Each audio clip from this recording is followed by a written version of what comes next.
Bonsoir à tous les amis, bienvenue dans En route pour Japan Expo, votre émission autour des salons Japan Expo. J'espère que vous allez toutes et tous très bien, que vous passez un bon début de semaine. Moi ça va super et on va tout de suite commencer avec les merveilleux invités que j'ai à ma table ce soir, à commencer par notre invité du soir, c'est le Sensei, créateur de contenu manga et animé sur les réseaux sociaux. Bonsoir. Écoute, bonsoir à tous. Merci pour l'invite. Ça me fait extrêmement plaisir. Mais merci à toi. Toi qui fais beaucoup de création de contenu sur les réseaux sociaux, qu'est-ce qu'il faut dire aux gens généralement en début de live, en début de vidéo? C'est de s'abonner, j'imagine, de cliquer sur la petite cloche pour ne pas louper les prochains lives. Voilà, donc faites-le en fait, faites-le. Parce que l'émission, elle a lieu 2 fois par mois, les lundis à 20h. Donc voilà, pour ne pas louper les prochaines émissions. N'oubliez pas également de nous suivre sur les réseaux sociaux de Japan Expo, mais aussi sur la chaîne YouTube pour voir en rediffusion les précédentes émissions. Jean-François et Thomas sont avec nous, évidemment. Ils sont chez eux, j'ai envie de dire. C'est vrai qu'on l'avait dit à Elias, ça serait très bien de présenter l'invité avant qu'on fasse tout. Et maintenant, ce sera l'invité avant. Et maintenant, c'est carrément avant nous. En fait, on n'a même plus le droit, on n'existe plus. Merci d'être venu. Du coup, on peut répondre à tes remerciements en te disant merci d'être venu ce soir. Bon, écoute, de rien, ça me fait plaisir. J'espère qu'on va bien s'amuser. Ouais, et puis si ça se passe bien, peut-être que tu seras le nouveau présentateur, du coup. Viens avec plaisir, je te laisse en place. Parce que lui, il nous oublie pas, il dit bonjour. Il est jaloux, mais qu'est-ce que tu es jaloux, Jean-François, c'est fou, hein, c'est fou. Non, c'est pas de la Évidemment. jalousie, c'est de la politesse, mon cher ami. Et la politesse, c'est d'introduire l'invité en amont. Bonsoir, On présente plutôt en français. Plutôt. Très bonne série.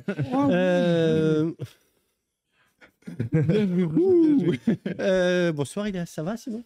Ça va super, et toi? Bah oui, écoute. Évidemment, comme à votre habitude, on fait gagner des beaux cadeaux ce soir, comme à votre habitude. Donc restez bien jusqu'à la fin de l'émission. Il y aura des annonces et pas mal. Glénat ce soir. Avec Glénat. Effectivement, les éditions Glénat vous offrent un très beau cadeau ce soir. Mais pour voir ce qu'il en sera, il faut rester un petit peu plus loin dans l'émission. Avant cela, j'aimerais qu'on parle un petit peu. Il y a eu Japan Expo Centre qui a eu lieu maintenant il y a quelques jours. On va vraiment débriefer en long et en large dans l'émission. Mais voilà, en un petit mot, si vous aviez un mot pour résumer Japan Expo Orléans, ce serait quoi là, avant d'en venir en détail plus tard? C'était cool. Cool. Ouais, ça s'est bien passé. Le public était toujours aussi sympa que l'année dernière et tout. Ça, c'est plus petit, plus convivial et les gens sont vraiment, enfin, les visiteurs sont vraiment contents qu'il se passe quelque chose. Et du coup, c'est vrai que même si on est toujours bien accueillis, là, c'est quand même le niveau au-dessus en termes de vraiment cool d'interaction avec le public. Les invités sont aussi plus détendus parce que je pense qu'il n'y a pas le même stress, il n'y a pas autant d'événements que ce qu'ils peuvent faire sur Paris. Donc tout le monde est plus... même toi, Elias, tu m'as dit « Oh, dis donc, Jean-François, je te vois rigoler, discuter avec les gens en backstage. T'es pas tout le temps en train de courir. » Et ben voilà, c'est ça. Donc c'est vrai qu'Orléans, c'est génial pour ça. C'est vrai. Il y en a même des qui squattent les jeux sur scène. Alors, Ouais. Ah bon? Des gens qu'on n'invite pas, mais qui viennent quand même. Vous parlez, je vois pas du tout de quoi vous parlez. Je ne sais pas. On en parlera plus tard. On en parlera effectivement un petit peu plus tard dans l'émission. Avant cela, comme à notre habitude maintenant, on vous passe en revue un petit peu l'actualité, manga animé, Japon même j'ai envie de dire, en ce moment. Et une actualité sélectionnée par BAM Team Manga, c'est ça? Peut-être pas. Peut-être avec l'équipe de Japan Expo aussi. Ah, aussi. Bon. C'est tous ensemble. On va parler ce soir de Spy Family, la série un petit peu du moment au Japon. Pour Quand ça fait claque là-bas dans le studio, ça veut dire quelque chose? Claque. Ouais. Oui, ça a fait claque. Là. J'ai pas entendu, je t'avoue. Je ne sais pas de quoi tu me parles. Mais voilà, on va parler de Spy Family et plus précisément du film qui sortira bientôt au Japon. Il s'appellera du coup Spy Family Code White. Il sortira le 22 décembre au pays du soleil levant. Et il y a eu une belle annonce de Crunchyroll là, il y a quelques heures maintenant qui annonce le film dans le monde entier, dont la France, pour 2024. Pas de date précise. Ok. La saison 2 est actuellement en cours, voilà, sur Crunchyroll, mais au Japon également à la télé. Spy Family, c'est un peu le gros manga du moment chez tout le monde.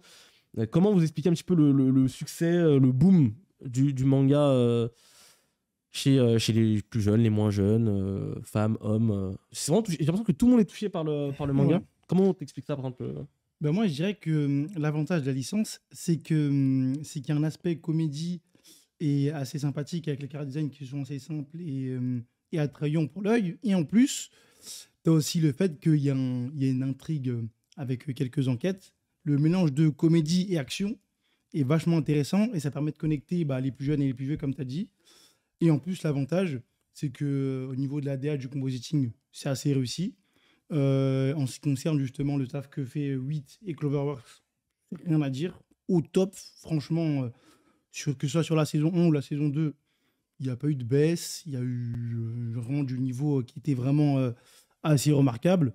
Et en plus, moi, ce que je pourrais ajouter, c'est que en ce qui concerne les OST et aussi les openings et les endings, c'est quelque chose de vachement coloré et vachement dynamique. Et je pense que ce mix de tout ça, ça fait le succès de Spy Family. C'est clair. C'est clair. Vous, Spy Family, vous avez un petit peu. Moi, ce que j'ai bien aimé, c'est déjà la musique. Parce que quand j'ai vu les premiers épisodes, je me retrouvais dans une ambiance un peu plus adulte. C'est un shonen, mais d'un autre côté, comme il est espion et tout ça, on n'est pas avec des ados qui vont. Voilà, donc je trouvais ça bien agréable. Le look aussi, le design un petit peu rétro, tout en étant moderne. On ne sait pas vraiment dans quelle époque on est, etc. Je trouve vraiment ça sympa. Et puis, le personnage, moi, je joue dans le premier épisode.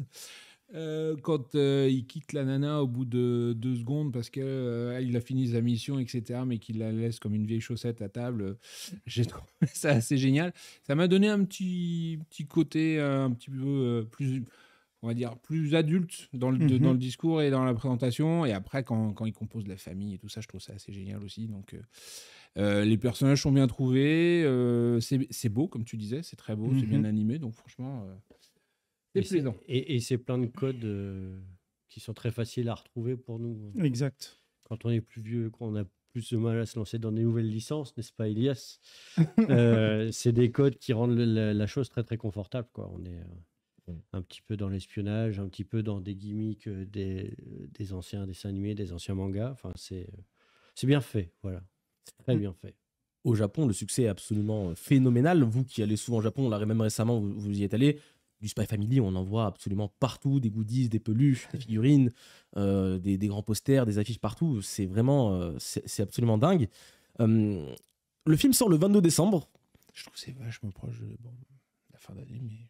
Proche de la fin d'année, mais surtout proche de Noël. Et Noël au Japon, ouais, Noël, c'est pas tout à fait la même chose. C'est ça, c'est une fête de couple. La fête des amoureux. C'est ça. Et Spy Family, faut le savoir, au Japon, c'est très très suivi, notamment par les femmes, les jeunes femmes. Donc je pense que c'est un peu le... Franchement, ça a été bien réfléchi à ce niveau-là. Je pense que le petit date avant Noël, là... Mais on sait pourquoi il s'appelle Code White ou pas? Code White, je crois que c'est le nom d'une mission, là, dans... C'est plus par rapport à une mission qui sera dans le film. Et du coup, vu que c'est 100% inédit, vu que c'est pas dans le manga que l'auteur a supervisé. Donc, c'est ça, c'est une histoire totalement inédite, tu viens de le dire. Non, franchement, pour le coup, moi, je trouve que c'est un très bon choix marketing, en tout cas, de le sortir à ce moment-là. Et on sait s'il sort en français au cinéma ou... Alors c'est ça, c'est ce que Crunchyroll a annoncé il y a quelques heures. Ça sortira au cinéma. Au cinéma dans le monde. Sous-titré ou juste... Ah ça par contre, faudra voir. On n'a pas encore tous les détails. Parce que la série, elle est doublée sur Crunchyroll. La série est doublée sur Crunchyroll. Du coup, je pense que ça veut faire un beau film au cinéma en France aussi. Parce que quand on voit le Conan cet été et tout ça... Un film de Spy Family, je pense que ça peut être vraiment... Il faut aller voir des films d'animation japonaise au cinéma. 100% d'accord. Tous les films d'animation qui viennent en France doivent être vus au plus vite dès la sortie. Pour qu'on en ait encore plus. Exactement. Parce qu'il y a quelques temps, on souffrait. Beaucoup. Effectivement. Donc voilà, n'hésitez pas à aller voir le film quand il sortira en France. La saison 2 est actuellement en cours, on rappelle, sur Crunchyroll. Donc voilà, n'hésitez pas à vous mettre à jour si vous le souhaitez. On continue avec la fin d'une série absolument déjà mythique, j'ai envie de dire, qui a marqué les esprits, ça c'est sûr. C'est l'Attaque des Titans, Shingeki no Kyojin. Le dernier épisode est sorti cette semaine. Et ça a fait retentir la toile, le web, l'internet, les internets. N'est-ce pas, c'est le sensei, hein, toi aussi le premier, je pense que tu attendais cette fin de série. Bah écoute, clairement, parce que moi en fait j'avais lu la fin, mais... on va dire de manière très saccadée, parce que du coup, les chapitres n'étaient pas sortis à un rythme de base. Donc du coup, la fin, j'attendais avec impatience. Pourquoi aussi? Parce que il y avait cette fameuse théorie, je pense qu'on a tous vu, la fin serait différente, il va rajouter quelques petits détails, le studio a pris quelques libertés, ça change. Donc du coup, j'avais hâte de ces 1h26 d'épisodes, surtout en plus avec le staff de MAPPA qui a dit qu'ils s'étaient surpassés. Ils n'ont pas vu les heures de travail, apparemment, le staff. Donc, On appelle ça encore épisode quand ça dure 1h26 ? Un épisode spécial. Un épisode spécial. Voilà. Ouais. Aïe, un spécial. Du coup, c'est comme ça que Ça vaut le fonctionne. coup, quoi. Voilà. On ne Moi, spoilera je l'ai pas, pas évidemment. On ne vu. spoilera pas ici. Ouais, je peux pas, Mais, moi, je l'ai pas vu, donc ouais. je suis pas prêt de le spoiler, mais Mais en tout cas, ce qui était on se intéressant, demandait, c'est que... donc ça vaut le coup de le voir, quoi. Ouais, pour les fans d'animation et de Sakuga, c'est une réussite à quasiment tous les niveaux. Pareil pour les OST classiques et mythiques des SNK qui ont été remis au goût du jour. Donc ça va être intéressant à voir. Après, pour certains, c'est vrai que la fin... La fin fait débat. Voilà. La fin D'accord. fait débat. Parmi Moi, les. j'avoue que le truc sur lequel j'ai le plus de mal, c'est cette histoire des SNK. Moi. Quand je lis SNK là, sur nos briefs et tout, pour moi, SNK, c'est pas. C'est une marque de jeux vidéo, oui. Voilà. Ah Et là, tu parles SNK, d'un coup, je pars dans autre chose. Ah, Mais effectivement. où est Kyo ? Je comprends pas. Non, voilà, Shingeki no Kyojin, SNK, du coup. C'est terminé. C'est une série, je pense que vous avez plus ou moins tous suivi. Nous, on a beaucoup travaillé sur l'attaque des Titans quand on faisait Japan Expo aux États-Unis. Et là-bas, c'était AOT tout le temps. Attack on Titan. Et Ok. du coup, après, c'est arrivé en France sous le nom de l'attaque des Titans, etc. Et on n'imaginait pas effectivement que 10 ans plus tard, ça s'appellerait SNK comme ça, parce qu'on l'a vraiment connu, nous, Mhm. en AOT. D'accord. Ok. C'est clair. Vous, Moi, ça me rassure, il y a d'autres gens dans le chat qui sont pareils. oui. Vous, parce que du coup, l'attaque des Titans, vous avez au moins vu ou lu au moins le début, peut-être même si vous n'êtes pas à jour Le truc, forcément. c'est que l'animé il est vraiment sorti à une vitesse très lente. Mhm. Du coup, j'ai un peu perdu le rythme et je sais plus où j'en étais. Et en fait, j'en suis grosso modo à la saison 2. Ah oui, d'accord. D'accord. C'est vrai qu'il y a eu Voilà. un long délai entre la saison 1 et la saison 2. Ah, c'était voilà. Alors, c'est vrai que la première fois qu'on a vu les premiers épisodes de la saison 1, c'était chez Funimation qui nous les avait montré un petit peu en Ok. avant-première et tout ça. Et c'était une belle claque, quoi. Et donc, très hypé. Et là, la question qui était, est-ce que la hype est encore là ?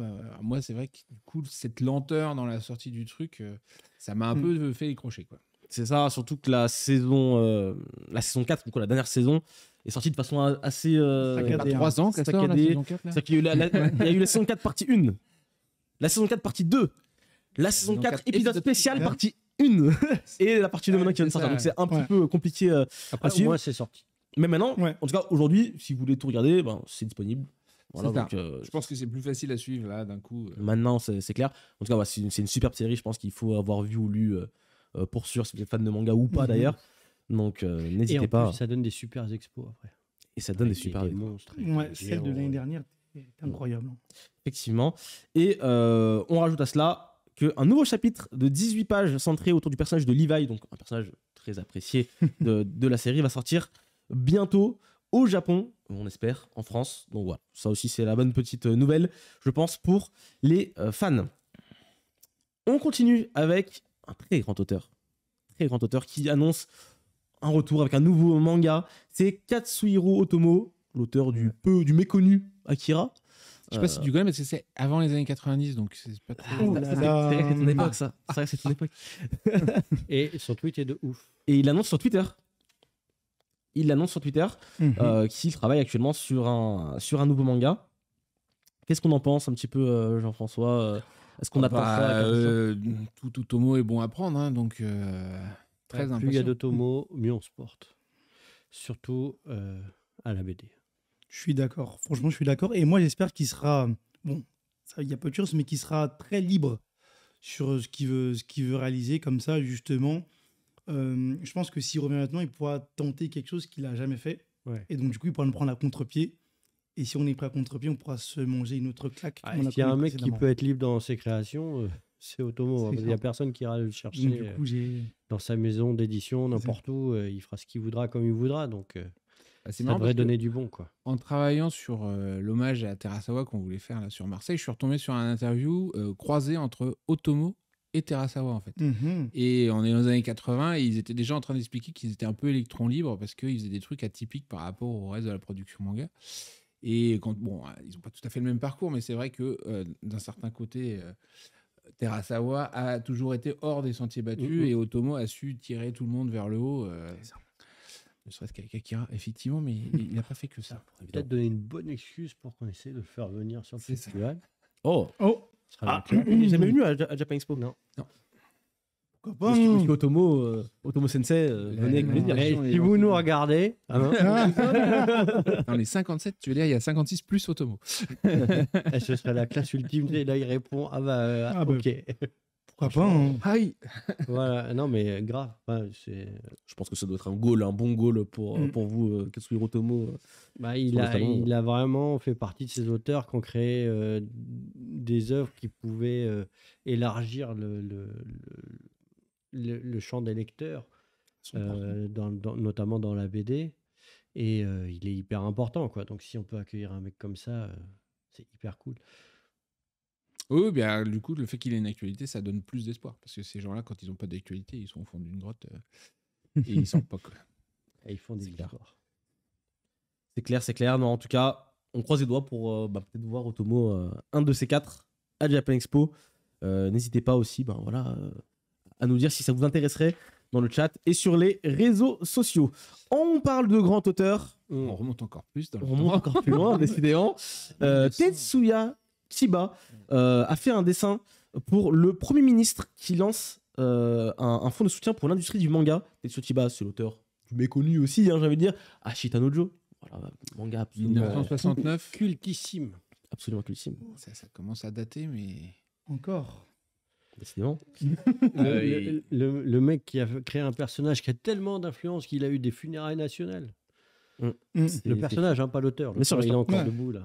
Oui, il faut qu'on en profite, parce qu'on a eu pas mal de disparitions ces derniers temps. C'est pas faux, ça. Et Chiba Sensei, c'est extraordinaire, parce que nous, on connaît Ashita no Joe, mais il en a fait des tonnes et des tonnes de mangas, et toujours avec des grands succès, parce que c'est pas des petites séries. Des fois, ils sont l'auteur d'une série, mais lui, il en a fait vraiment beaucoup. Ashita no Joe, c'est au-dessus du lot, clairement, mais il a énormément de titres, parce qu'il il dessinait encore il n'y a pas très longtemps, au final, parce qu'il a fait le journal D'une vie tranquille. D'une vie tranquille. Je ne sais pas si vous l'avez lu. Si, je l'ai Mais lu. c'est des chroniques de sa vie de tous les jours et c'est génialissime. Donc, Et Jean-François, il me semble que tu as eu l'immense honneur. moi, je l'ai rencontré parce qu'on l'avait croisé dans des salons, mais j'ai pu aller chez lui au mois de décembre pour le rencontrer. Et moi, effectivement, j'ai pas pu y aller, je suis dégoûté. une petite photo souvenir dans son salon, c'est sympa, il a un joli poster. Pour le même à la maison. C'était un peu ça, c'est genre ça s'enlève. Non, c'est bon. Donc voilà, moi j'étais impressionné parce qu'il a 84, je crois. Il avait une pêche d'enfer, quoi. Et sachant qu'il s'est remis de soucis cardiaques au mois de février 2022, du coup. Il fait des lives avec ses élèves. Il faisait des lives, il donnait des cours en visio et tout ça, c'est extra, quoi.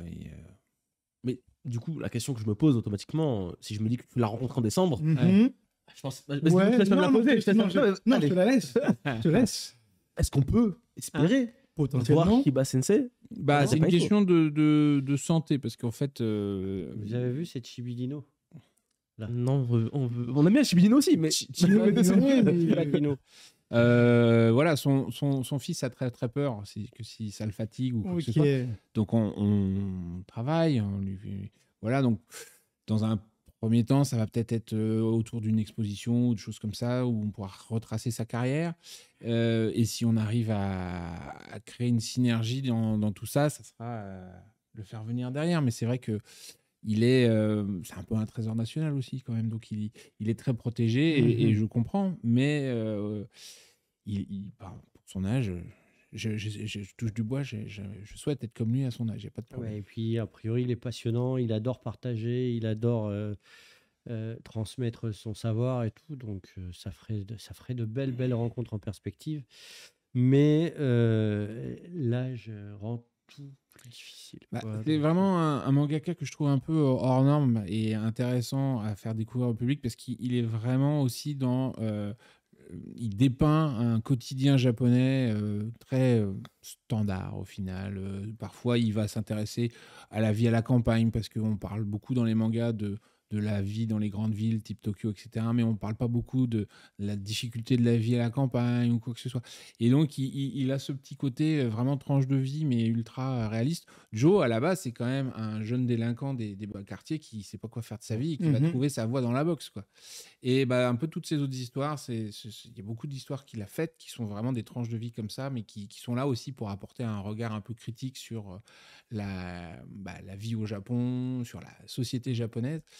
On ne se rend pas compte à quel point ce genre de mangas sont hyper importants en fait dans le paysage de lecture au Japon, parce que la critique, de manière générale, c'est quelque chose de rare. Et d'avoir des auteurs qui sont capables de devenir suffisamment connus pour partager ce genre de critique et du coup sans doute être très bien reçus, parce que s'il marche, c'est que les messages sont...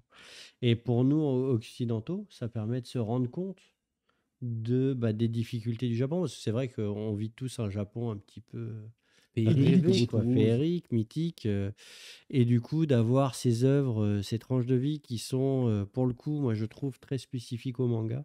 C'est-à-dire, on trouve difficilement dans d'autres BD dans le monde des choses vraiment très simples en fait, et qui pourtant sont passionnantes à lire.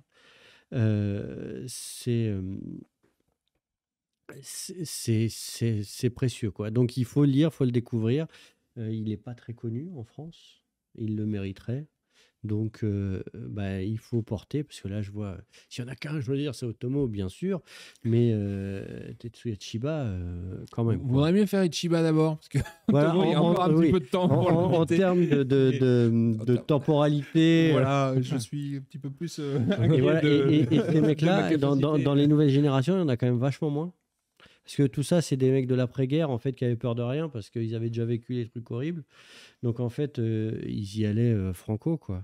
Et dans les nouvelles générations d'auteurs, c'est plus difficile à trouver, quoi. Bon, il y en a, attention, mais c'est plus difficile à trouver. C'est sûr. Parce qu'on croise les doigts pour peut-être pouvoir le rencontrer un jour à Japan Expo, ou au moins, en tout cas, avoir une exposition autour de son œuvre. Effectivement, ce serait la classe. La plus grande difficulté autour de son œuvre, c'était de sélectionner, parce qu'il y en a il y a beaucoup de choses. Et il y a des trucs qui nous parlent moins, genre les mangas sur le sumo. C'est passionnant, mais je pense que c'est confidentiel. Ça parle moins aux Français, effectivement. C'est un petit peu toute l'actualité de ces derniers jours. On espère que ça vous a plu. On va pouvoir continuer avec Japan Expo Centre et c'est le Sensei. On va pouvoir parler un petit peu de tout cela tout au long de l'émission. Et bien, c'est parti. Et jingle.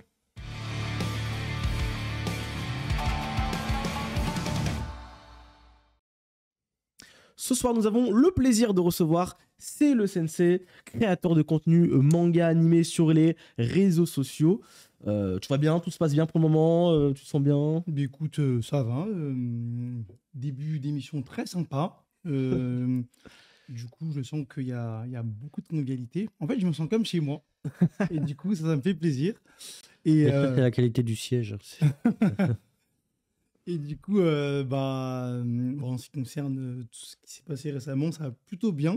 Bon, niveau voix, je suis désolé, par moment, ça risque de partir, mais ça, c'est à force de crier en convention, notamment à la Japan. Donc du coup, mais sinon, ça va plutôt bien. Effectivement, en ce moment, il y a beaucoup d'événements. Et il y a eu Japan Expo.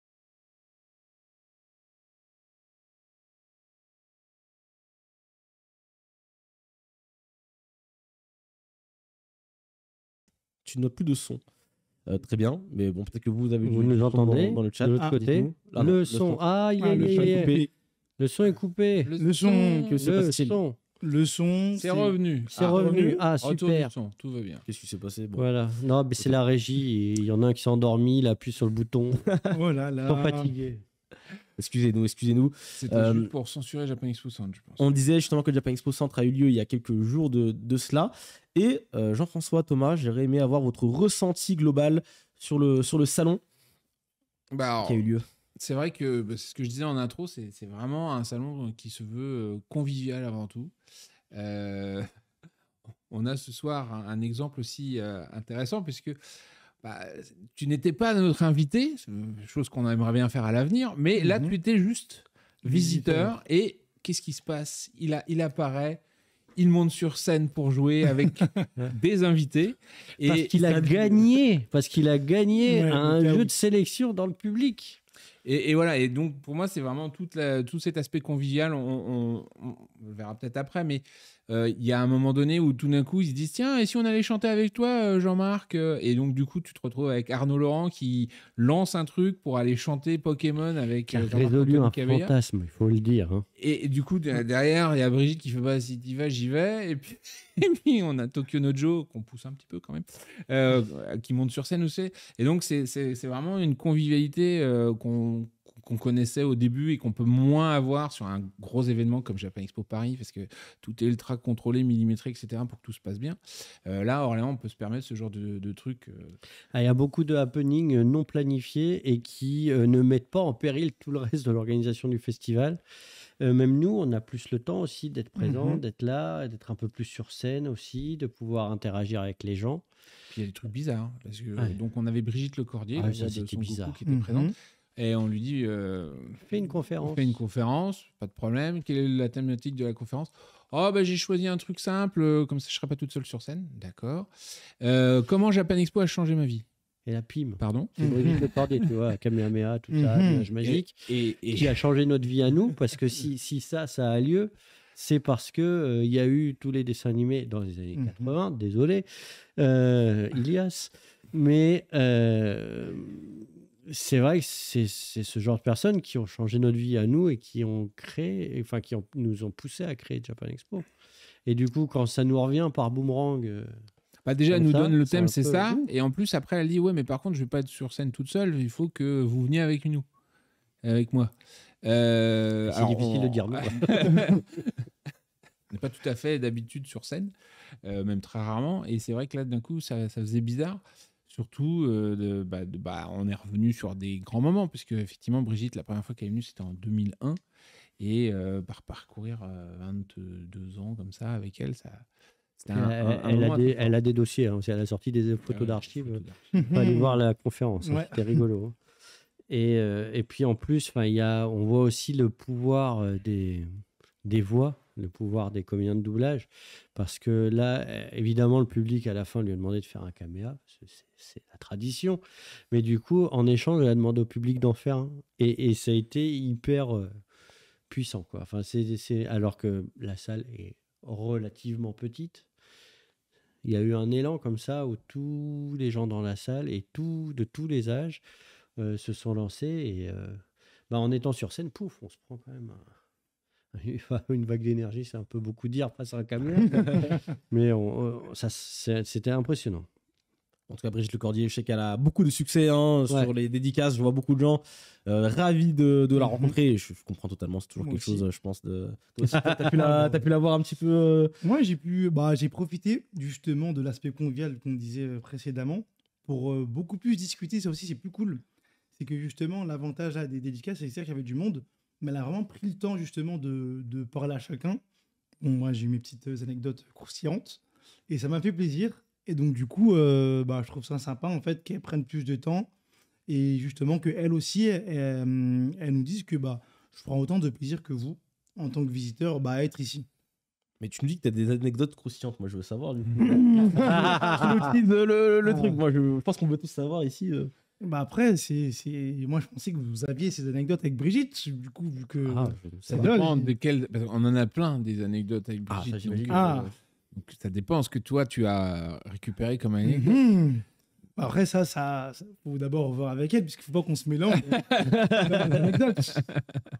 Non, mais c'est vrai que ce soit en dédicace, en conférence aussi, il y a beaucoup plus d'occasions d'interagir avec les artistes.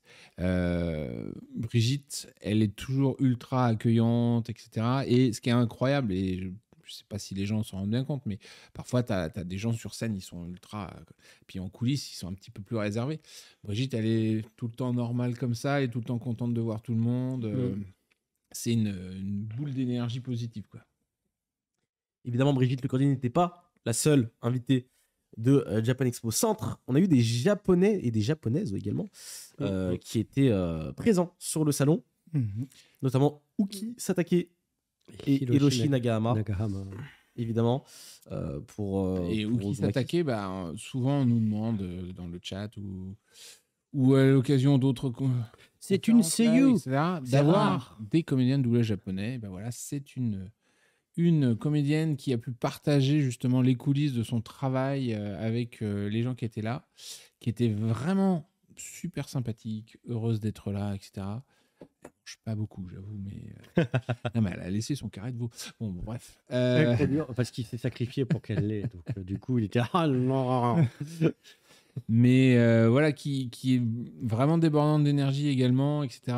Et des seiyuu aussi accessibles, c'est très rare quand même, parce que les seiyuu au Japon sont souvent Ouais, c'est un peu les dans le stars, star system, donc c'est glorifiés. pas facile, mais elle était vraiment accessible. Et ils ont parlé de la relation entre ceux qui fabriquent les dessins animés et ceux qui apportent les voix, de comment ça se fait, comment ça se prépare, comment ça se travaille. Et pareil, c'est des choses qui sont assez rares. Et du coup, il faut bien écouter parce qu'on apprend vraiment comment se fait le travail. On a eu des moments d'anthologie côté comédien de doublage français où ils ont expliqué justement toutes les techniques. Mais en fait, ce qu'on a appris aussi, c'est que le doublage au Japon n'a rien à voir en termes de technique. Et elle a expliqué comment ça se fabriquait. Donc en fait, on rencontre ces gens qui sont des gens qu'on adore parce qu'ils fabriquent notre passion, mais en même temps, eux-mêmes, ils ont plein de choses à partager, donc on repart avec plein de nouveaux savoirs, et c'est souvent très passionnant. Et Nagahama et Satake, ils ont vraiment mis un point d'honneur, ils ont vachement préparé la conférence, enfin, c'était assez sympa. Nagahama aussi, qui est un très grand réalisateur d'animation. Donc, et dans ceux qui font ce qu'ils veulent, il est pas mal. Il est pas mal, effectivement. Il a fait pas mal de séries comme Mushishi, comme Les Fleurs du Mal. Là, en ce moment, sur Uzumaki, évidemment. Donc voilà, je pense que les gens se rendent pas compte aussi que à Orléans, on ramène un Hiroshi Nagahama, c'est quand même quelque chose d'assez sympa. Ouais, et du coup, les gens ont eu du temps avec lui. Exactement. De ouf. Très accessible. Donc, j'espère que vous en avez profité. Comme il se devait, Arnaud Laurent, qui était notre invité il y a 2 semaines sur il a été à la hauteur à la de place l'émission. Sur place, il a fait le show tout le temps, sur scène, en dédicace. La scène Ichigo, elle est open. Et en fait, il a eu un moment de doute où il s'est dit oh là là, pour ma conf, il n'y aura pas grand monde. Et du coup, il a pris la voix de Natsu pour rameuter les gens. Et là, il y a le festival. Effectivement, ça peut marcher, mais en tout cas, voilà. On avait de très beaux invités en dédicace et en conférence sur le salon. Il y avait aussi de la musique. Ouais, la musique, avec un petit coup de cœur spécial à nos amis de Star Seeds, parce que c'était leur premier concert. Leur première scène. Ouais. Et ça a cartonné. La salle était pleine, les dédicaces, on a été submergés de demandes. Et ils ont vachement joué le jeu, parce qu'ils ont largement excédé le nombre de dédicaces prévues. Ah bah oui, parce qu'il y en avait genre 60, elles en ont fait quasiment 120. Donc, Okay.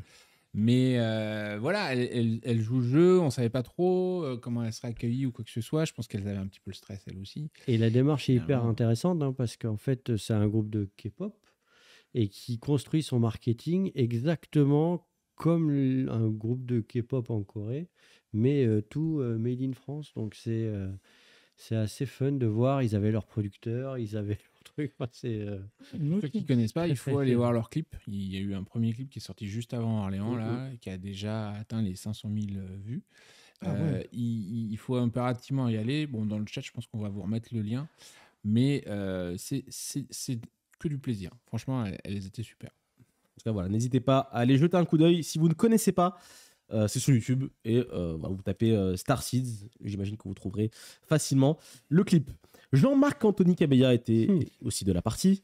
Chanteur des génériques de Pokémon notamment, de Yu-Gi-Oh! Et compagnie.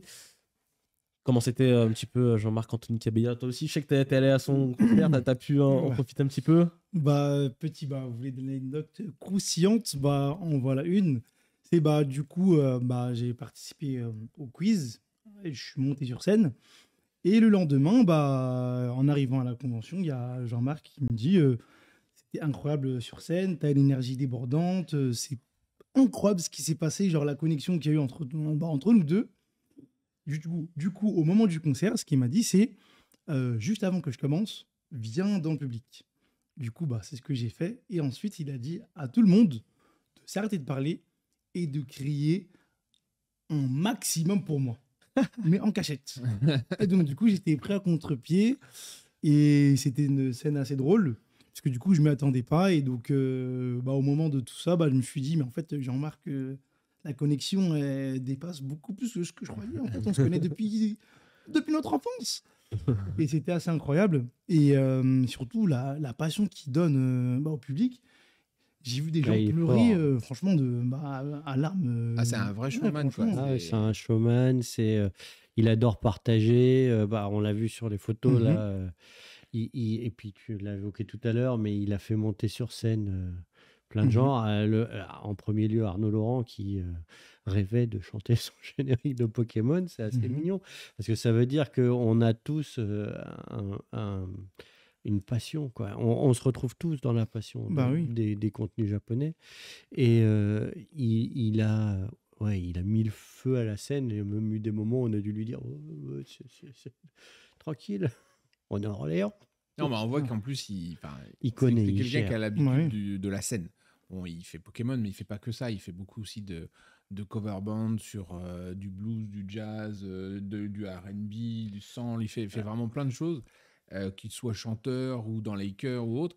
Il a une carrière longue comme le bras. C'est Il assez travaille impressionnant. énormément. Mhm. Il travaille énormément parce que entre les week-ends sur les conventions et les week-ends où il est en train de faire. Il nous a dit autre quand chose. il avait des week-ends où il faisait rien, il savait pas quoi faire. Ah, carrément. Et voilà, donc c'est vraiment un chanteur de métier qui prend autant de plaisir à chanter Pokémon que du Earth, Wind and Fire, quoi, au final. Et donc, Ok. voilà, on le sent qu'il est passionné par ça. Et en plus, il aime le contact avec le public et il a énormément de respect parce que quand il nous expliquait, quand il est venu pour la première fois sur une convention d'anime, il se demandait ce qu'il venait faire là parce que, encore une fois, c'est comme la plupart des chanteurs de générique. Un générique, la première saison de Pokémon, comme il y avait tout l'album à enregistrer, c'est peut-être une dizaine de jours dans sa vie. Mhm. Mais les autres, il vient, il enregistre une après-midi, il repart et c'est fini, quoi. Donc en fait, lui, c'est vraiment un court instant de sa vie, alors que nous, on a vécu avec sa voix toutes les semaines. Donc il se rendait pas compte. Et là, maintenant, il prend un grand pied à venir sur les salons, quoi. Franchement, ça fait plaisir. Moi, et surtout, le point que j'ai retenu, ce point-là m'a vachement choqué, c'est il y avait une famille, donc du coup, ça faisait grands-parents, parents, enfants et même petits-enfants qui connaissaient justement Jean-Marc, qui dit que, en fait, le on monde écoute chantait. de génération en génération. Donc du coup, c'est un peu une transmission de savoir qui, justement, Ouais. est incroyable. C'est une belle revanche pour tous ces artistes, que ce soit dans les comédiens de doublage, dans les chanteurs de générique, Mhm. où pendant très longtemps, ils étaient vraiment dans l'ombre, et puis là, maintenant, ils ont leur place à la lumière, et quand on les voit sur scène, franchement, ça mérite, parce que c'est ouf, quoi. Totalement. On est totalement d'accord sur ce sujet. Tonari no Hanako était également Une présente belle découverte. sur le salon. Donc un jeune groupe japonais, alors initialement composé de 3 personnes, mais alors il y en a un qui n'a pas pu venir dans le groupe. Et vous l'avez entendu au début de l'émission, une ambiance très détendue, très sympa, très zen, très Pop, chill. jazz, super sympa. Ça, c'était aussi pas mal à écouter, je pense, en concert à Japan Expo Centre. Le cosplay, c'est toujours évidemment de mise à Mhm. Japan Expo Ah, et ça va à te faire Orléans. plaisir de voir qui a gagné. Quel C'est toujours le cas, personnage toujours en succès. Et c'est un cosplayer de Dio Brando Voilà. de Ah, JoJo's Bizarre c'est Adventure. pour ça, je ne comprenais pas. Qui- Ouais, parce qu'il qui a adore gagné. Jojo. Bah donc, oui, non, mais je suis très bien renseigné. Mais le niveau était plus élevé que l'année dernière. Mhm, Ouais, mhm. Voilà, donc c'est chouette. On voit que les gens attendaient, qu'ils s'étaient préparés pour les 2 cosplay shows. Et non, c'était top. On le voit, il est mais bien il fait une tordu. tour, Ouais, ouais. Comment il fait Bah, Wow. c'est Araki qui l'a dessiné comme ça. Alors, D'accord. Bah oui, hein. Donc voilà, le cosplay, voilà, ça a toujours une place très importante à Japan Expo, vous le savez bien. Et c'était aussi le cas à Orléans.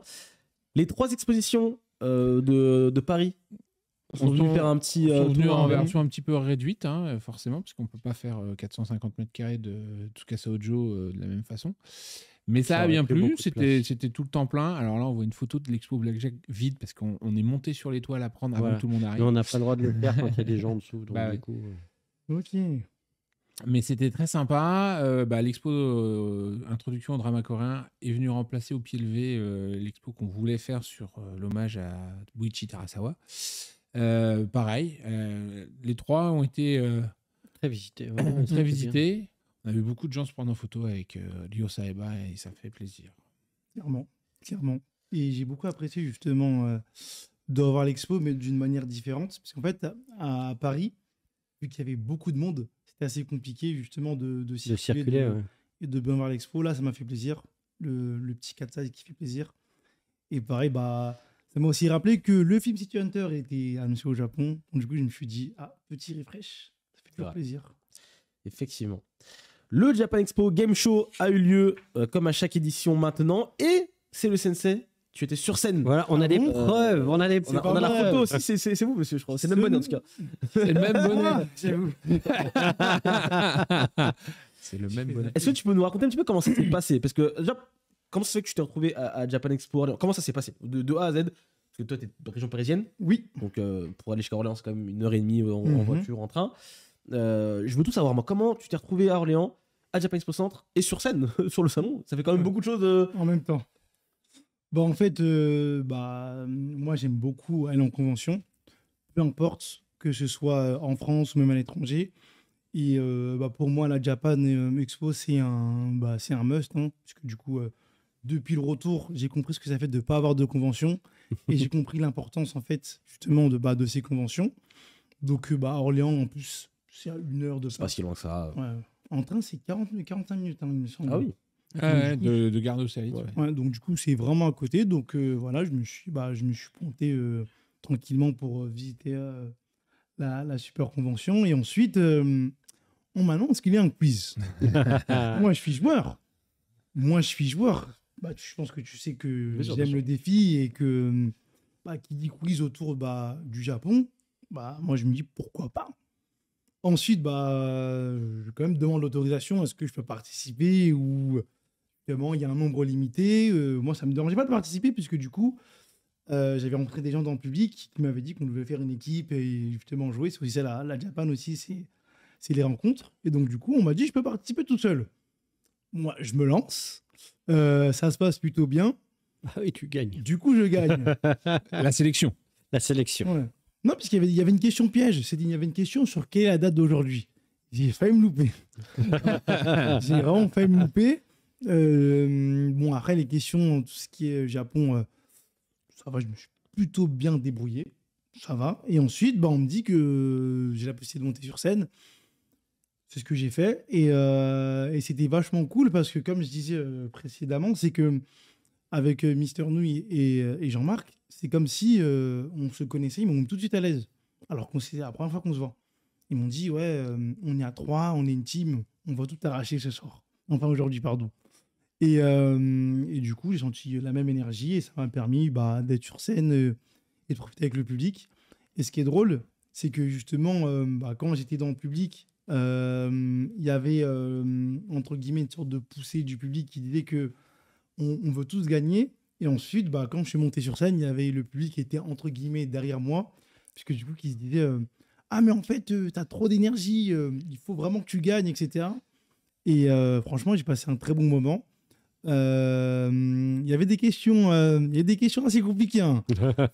Faut pas croire que c'était facile, parce qu'on se dit ouais, je m'y connais un peu en manga, en animé, et un peu en culture japonaise, mais il y avait des bonnes questions pièges. Je sais pas si c'est l'un de vous deux qui a réalisé le quiz. Alors pas cette fois-ci, non, mais le concept du jeu, ouais, ça vient de nous. Après, il y a quelques épreuves auxquelles tu as échappé, donc.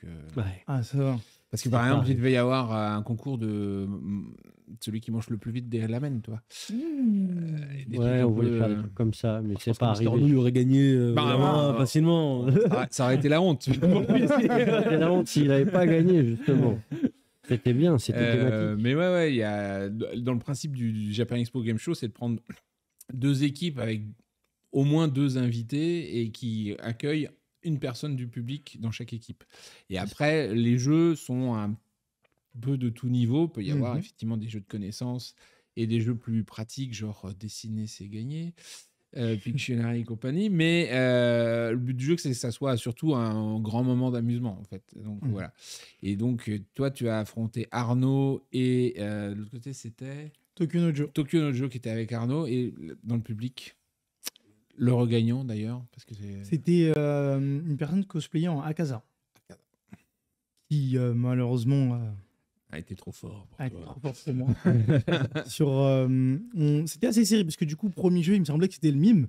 Et à ma grande surprise, j'ai assuré. Moi, j'avais pas compris. Comment ça? du Je tout. peux me débrouiller en ne disant rien. Ouais, j'ai assuré. Après, c'est plus sur le dessin. Voilà, on n'a pas tous Les talents. Voilà. Ouais, alors C'est pas toujours une histoire de talent, Plus t'as de hein. talent, plus c'est dangereux. Parce que Ouais. la première fois qu'on l'a fait, le Japan Expo Game Show, il y avait Akihiro Kanayama, un grand monsieur de l'animation. Et quand on lui a mis un dragon, eh ben en fait, il a fait que ça. Parce qu'il a fait le dragon écaille par écaille. Et donc, Ok. là où les Ouais. autres, ils ont fait une étoile. Ah, ça c'est machin. Hop, un rond avec une étoile, c'est Captain America. Très bien. Mhm.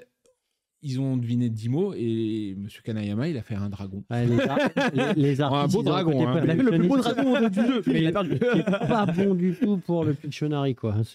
Il faut pas, il D'accord, faut y je aller note. direct, quoi. Donc, faut pas avoir peur. Si jamais un jour tu reparticipais, si jamais il y a un dessinateur dans l'équipe d'en face, ça veut pas dire qu'ils vont gagner au dessin, quoi. Ok, je vais essayer de le retenir comme ça, on ne sera pas dépité lorsqu'on affrontera notre équipe. Et j'ai ouï dire, grand seigneur, que Ouais, que beau tu as geste, offert beau ton, geste. ton cadeau. Bah oui, bah comme je l'ai dit au tout début, c'est que dans le public, entre guillemets, il y avait des gens qui étaient vachement investis. Bah, tout comme moi, de toute façon, on avait un peu une grosse énergie par rapport au quiz, esprit de compétition, toujours de mise. Et bah, du coup, je me suis dit que ce serait intéressant qu'eux aussi ils gagnent un peu de leur manière. Donc en vrai, il n'y a pas vraiment de perdant. Bon, même si j'ai perdu, mais il n'y a pas vraiment de perdant. T'es arrivé deuxième, t'as pas perdu. C'est marrant, c'est souvent les perdants qui disent non, mais tu comprends, certes, il a gagné, mais il n'y avait pas vraiment de perdant. participer. Je vois. Mais du coup, moi, ça m'a pas semblé. C'est dès le début, je me suis dit. Mais t'as Bah. passé un bon moment. Ouais, en fait, l'important, c'était plus de partager avec mon équipe et surtout avec les personnes que j'ai rencontrées. Donc c'était des figurines pop, c'est ça que. Exact. Tu avais une Naruto mode Sénine, un Goku en mode normal. Et Ouais, il y en après, avait On beaucoup. fait une boîte. ouais, il y avait c'était plusieurs. Avec plusieurs dedans. Si, si, on l'avait il y a 2 semaines. Sur, Bah, je c'est sais ça, pas, il y avait un ouais. Zoro de souvenir. Après, je sais plus. Ah ouais, Ouais. c'est Mais- peut-être que c'est pas les bons qu'il a eu alors. Ouais, Ah. On a présenté des trucs qu'il a pas eu. Peut-être, puis peut-être Mm. pas. peut-être pas. Il les a Mais pas Il y avait regardés, une boîte sinon. comme ça en Ouais, longueur. c'était avec une plein de boîte pop comme ça. dedans. Ouais. Donc du coup, en plus, c'est cool comme ça. Il y a, Et le ça gagnant, peut il en avait faire une un- Demon Slayer. Oui, c'est ce qu'on avait montré également, Mm. qui était très belle aussi. Il a été offert par Allgeeks. .fr. .fr et pas .com. Erratum de la dernière fois, voilà. En tout cas, le Japan Expo Game Show, c'était un des moments phares du salon. Et t'as passé un bon moment, si je comprends bien, également, tout comme le Et public. t'as tout vu dans le festival ou... Ouais, j'ai pu bien tourner, hein. Ce qui n'est pas toujours le cas, puisque avec le monde, malheureusement, il y a des choses qu'on peut pas faire, puisqu'on manque de temps. Mais j'ai pu bien tourner. J'ai fait les 3 expos. Par exemple, Drama coréen, je l'ai pas fait à Paris. Du coup, je l'ai fait à Orléans. C'était assez intéressant. Et l'avantage, c'est que j'ai pu plus discuter avec les petits créateurs qui étaient sur place. Et ce qui est intéressant, c'est que c'est des personnes que, par exemple, j'avais déjà rencontrées sur d'autres salons qui sont ici et qui ont pu avoir le temps de discuter avec moi. Et justement, c'était plutôt intéressant. Et notamment, le point non négligeable, c'est certaines associations parmi lesquelles j'ai pas vraiment le temps justement d'avoir d'avoir un vrai échange. C'est juste que bonjour, c'est super ce que vous faites, c'est super intéressant, ok, ça va, je prends vos informations, on parle plus tard. Là, j'ai vraiment pris le temps de discuter. Et ce qui est intéressant, c'est que moi, dans ma création de contenu, c'est que justement, il y a des projets qui peuvent être mis en place. Par exemple, il y avait une association de cosplayers qui vont voir des personnes handicapées à l'hôpital. Du coup, j'ai pu faire un lien avec certains hôpitaux, parce que du coup, ils cherchent potentiellement ce type de personnes. Et c'est pas des choses que j'ai l'habitude de faire justement dans d'autres salons. Et là, c'était vachement intéressant de le faire, car on va dire qu'il y a une sorte de passerelle. Et là, je me suis dit, mais en fait, c'est bien ce qui se passe là. Putain, c'est Ouais, vrai. C'est l'association Génération Multiverse. Non, Exactement. Voilà. C'est ça. Et donc, du coup, c'était cool. Hein. C'est la démonstration de la convivialité de Japan Expo à Orléans. Oui, je me souviens bien d'eux parce que le matin, ils étaient 18 à attendre pour aller changer. Et tout d'un coup, il se met à pleuvoir. Ah, les costumes. Et donc, je les ai fait rentrer en mode s'il vous plaît, excusez-moi, VIP priorité.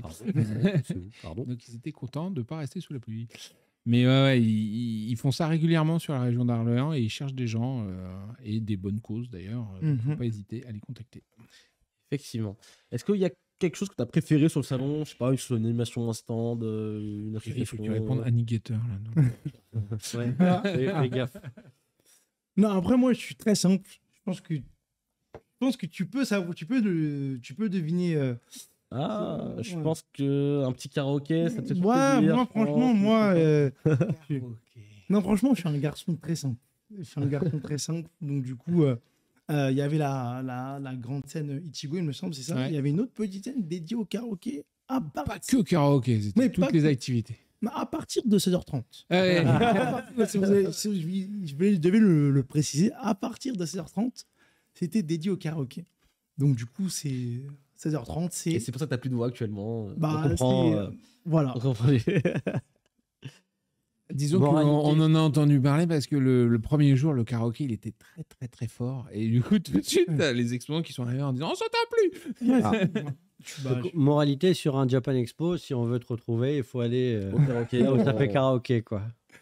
Bah après, c'est chacun son petit kiff, mais moi, vraiment, Mais bien j'apprécie sûr. vraiment les karaokés. T'as bien raison. Bah, ça permet de rassembler. Après, c'est vrai que, désolé pour l'autre stand, il y a vachement de bruit.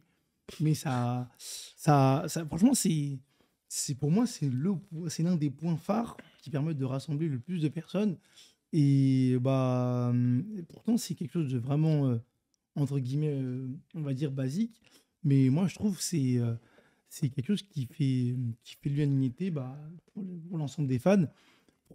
Entre guillemets, pour moi, une Japan Expo sans karaoké, je pense qu'il y a pas mal de déçus parce que justement, même au Japon, le karaoké, c'est une activité plus que phare pour les petits comme les grands. Ouais, mais qui se pratique pas du tout de la même façon. Exactement, ouais. C'est 100% différent. Parce qu'on a essayé une année d'ailleurs de faire des box pour Mhm. faire le côté un peu ambiance japonaise où les gens pouvaient y aller pendant. Mais c'est pas ce qu'on veut en France. Mais en fait, déjà en convention, c'est fait bizarre de t'isoler à 3-4 potes dans une salle alors que tu es venu pour profiter de l'ambiance générale.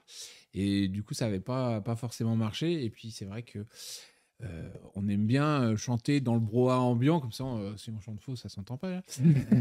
Et puis être sur scène, et puis avoir son moment aussi Son moment de gloire. pendant le festival. Mais toi, le karaoké marche toujours, même à Paris, mais il y a quand même, sur les plus petits salons comme Marseille et Orléans, une proportion plus importante de gens qui vont au karaoké. Et en fait, on voit que le salon parisien, en étant plus grand public, le karaoké, il y a toujours autant de monde en nombre, mais en proportion par rapport à la masse, c'est un peu dilué. C'est pour ça qu'on fait toujours du karaoké. Après, il faut le trouver où on le fait. Mais Il y en aura. Il y en aura toujours. Ça, c'est sûr. Bon, en tout cas, le Japan Expo Centre, ça s'est très bien passé. On est très satisfait. Et on espère peut-être. On est presque totalement satisfait parce qu'on a eu un blessé qu'on voulait saluer au passage. Parce que Pascal, effectivement, le jeudi soir, un membre de descendant pour aller manger, a loupé une marche et s'est fait une double fracture de la cheville à la malléole et qui va donc être absent pendant au moins 2 mois. Là. Voilà. Donc, belle expérience à ce centre, mais on a perdu une personne importante de l'équipe. Donc, on est bien triste. On lui souhaite bon rétablissement. Allez, on lui dédie cette émission. Pour qu'il se rétablisse plus vite. À part cela, ça s'est bien passé quand même. Pas d'autres blessés, pas d'autres. Tout est bien passé. Voilà. Franchement, pas eu de problème, que ce soit informatique ou autre, etc. Alors après, effectivement, toujours quelques personnes qui ont eu des soucis sur j'arrive pas à acheter mon billet. Mais en voulant l'acheter au dernier moment sur son téléphone qui n'est pas forcément tout à fait à jour, etc., ça ne donne pas beaucoup de chances d'y arriver à 100%, oui, c'est sûr. Mais sinon, globalement, ça a roulé tout seul. Les dédicaces, tout a tourné. Donc, je pense que les gens étaient contents aussi. Les invités étaient très, très contents. Et c'est le plus important, j'ai envie de vous dire. C'est le sensei. Je veux comprendre un petit peu de toi. Parce que tu es créateur de contenu manga sur les réseaux sociaux. Pourquoi depuis quand? Comment c'est venu? Pourquoi? Je veux tout savoir sur toi au sortir de cette émission. T'as commencé quand à faire de la création de contenu? Mais du coup, c'est le confinement qui m'a fait réfléchir. Et comme je le dis au tout, non, c'était avant, au tout début de. Non, je ne disais pas en émission, c'était précédemment. Je disais que de base, on était plusieurs, c'était un collectif. On était 5. Du coup, je crois qu'il me semble que c'était mai 2020. Si je dis pas de bêtises. Mai 2020, premier confinement, on se dit pourquoi pas parler de notre passion. On est allé au Japon plusieurs fois. Ce serait intéressant de discuter de ce qui nous fait plaisir et ce qui fait plaisir aussi aux gens en tant qu'amis. Et justement, le but, c'est de discuter entre amis, tout simplement. Sauf que, au fur et à mesure, l'équipe est devenue juste moi. Donc, je me suis dit, pourquoi pas me décliner sur tout ce qui est débrief autour de l'actualité des animés et des mangas et aussi des jeux vidéo, toujours liés au pays du soleil levant.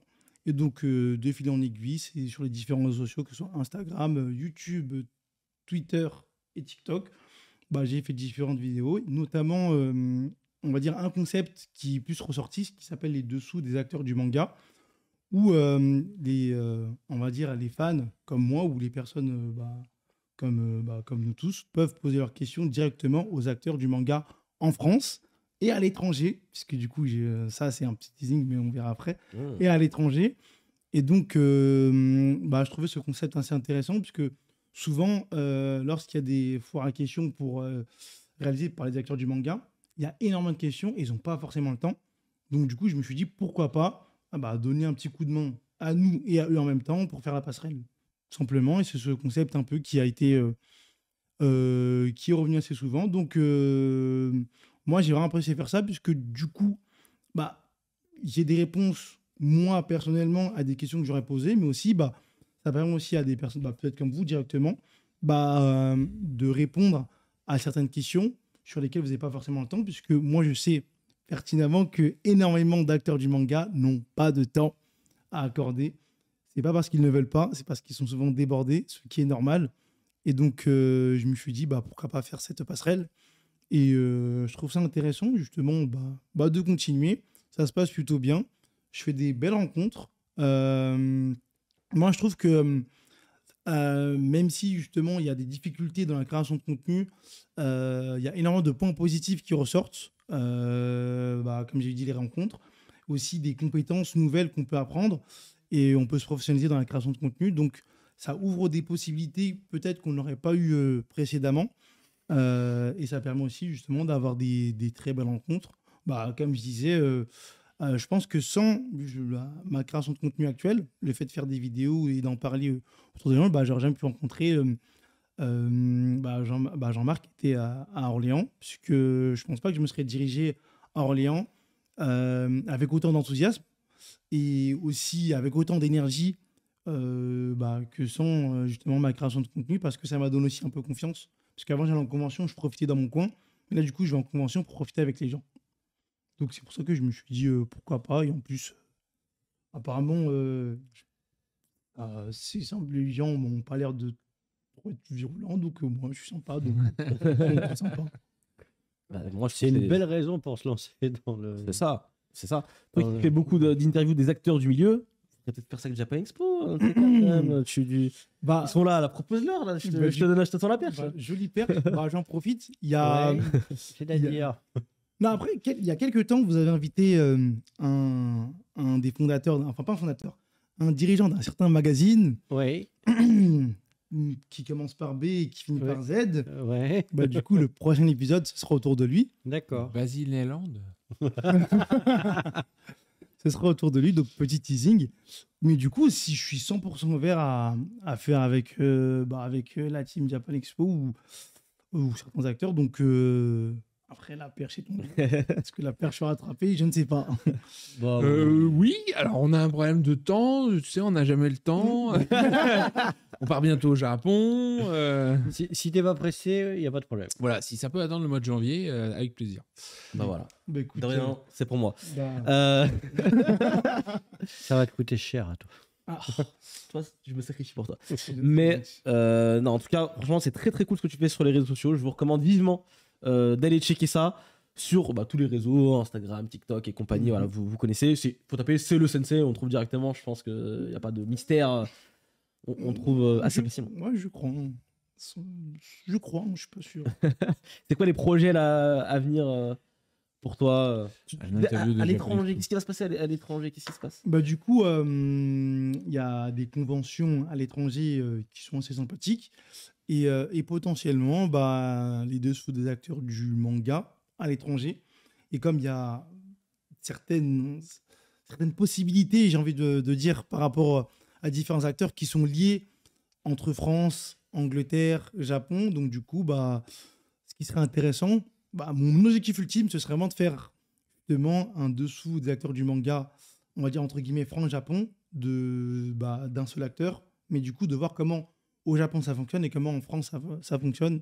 Je pense que ça pourrait intéresser vachement de monde. Oui, et du coup, les réponses qu'on pourrait avoir pourraient être assez intéressantes et ça pourrait aider tous les acteurs. Et ça permettrait d'y voir plus clair. Et moi, je trouverais ça vachement cool de me déplacer et potentiellement de me glisser dans une valise au Japon. Ah oui, c'est ça. En fait, tout ça, c'est juste voilà. Je suis obligé d'y aller là. Ouais, j'ai plus le choix. Hein. Alors, je guide les jeunes influenceurs au Japon, créateurs de contenu, sans problème. Ouais, on peut même leur faire rencontrer certains artistes si nécessaire. Voilà. Effectivement. On a besoin de caméra, donc ça fera un deuxième.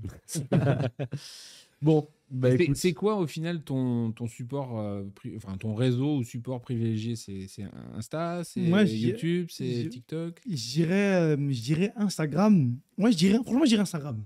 Je dirais Instagram, même si c'est pas la plateforme où il y a le plus de personnes avec qui je suis en lien ou en interaction, mais je dirais Instagram puisque franchement, je trouve que la discussion se fait plus facilement. Et en plus, entre guillemets, je trouve pour discuter, c'est un peu plus facile. Que ce soit, par exemple, YouTube, c'est plus compliqué.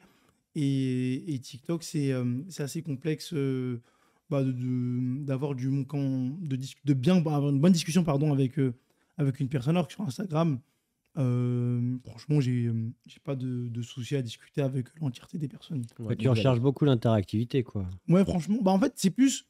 Là, on va faire encore une nouvelle anecdote par rapport à la jeunesse. C'est que, bon, je suis pas si vieux non plus, mais dans les années 2000, c'est vrai que je cherchais pas mal de personnes avec qui discuter par rapport à tout ce qui est bon, ça va faire être le discours de vieux croulants, etc. Mais non, t'inquiète pas, ils sont là pour ça. Non. Allez, tu veux. C'est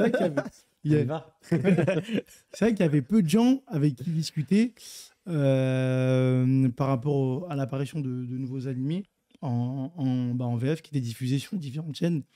Bon, moi, je suis pas la génération Club Dorothée, puisque du coup, j'étais trop petit. Moi, je suis juste après quand les Naruto, les One Piece, les Senseiya, etc., ils ont débarqué. Et donc, du coup, j'ai profité. Et du coup, j'aurais bien voulu échanger avec des gens, mais c'est vrai que j'étais tout seul.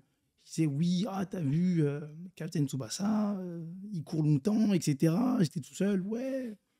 Naruto, ça s'arrête, pourquoi? Il a fait une pause d'auteur, je ne sais pas pourquoi. Et bon, à l'époque, tu avais des forums, mais ça aurait été mieux de discuter avec des vraies personnes. Donc, du coup, Japan Expo. Ouais.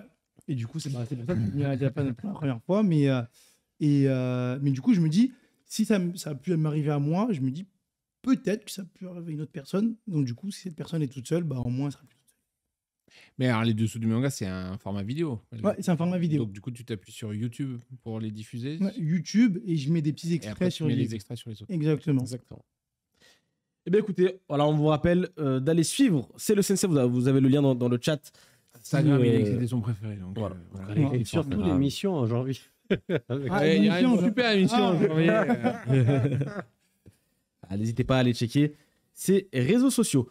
On continue l'émission tout de suite avec les questions-réponses. On va vous laisser poser toutes les questions que vous voulez, que ce soit à C'est le Sensei ou à Jean-François et Thomas. Du coup, c'est parti. Jingle.